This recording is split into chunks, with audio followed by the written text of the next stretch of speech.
My name is Christine Heidemann.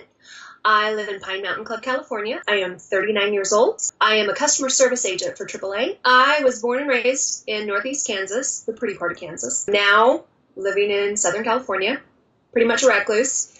Work from home. I foster animals. Have 4 cats of my own, even though I'm mildly allergic. I have 1 dog. I have not dated anyone in about 6 years. Last relationship, and pretty much every relationship prior to that, ended extremely badly. Decided there's a lot less drama, a lot less tears, a lot less everything if I decided just to be happy with myself. So that's what I've been doing. The one that got away, his name is Jeffrey Romans, and I met him when I was 17 years old. He was 15, almost 16.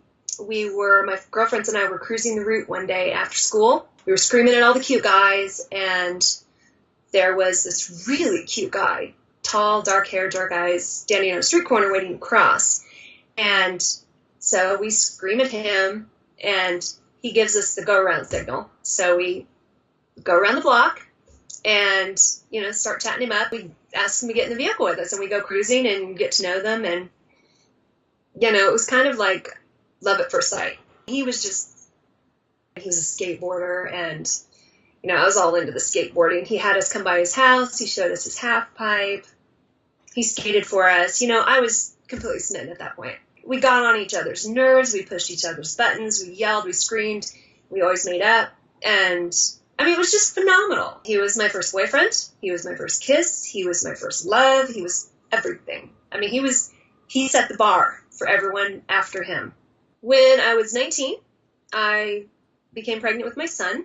I told Jeff, and he came over and proposed to me. I had no clue he was going to, but he was literally knight in shining armor. He didn't get down on one knee, but he still proposed, and I couldn't tie him down. That wasn't what I wanted for my life. Not to say that I hadn't ever considered getting married to him, but at that moment in time, it was kind of like I was numb to everything. So I said no. And about 10 years since I last spoke with him, and we ran into each other randomly. He told me he was engaged at that point. He had proposed to her because she reminded him of me. And, that felt good. Who wouldn't like that? Through the grapevine, I've heard he is divorced. Best case scenario, he decides he wants to move to California. And yeah, we reconnect and everything's great. If I saw him again, there would be no words. I would just immediately run up and huge bear hug. And then after that, then we could talk, but that would have to be the first thing.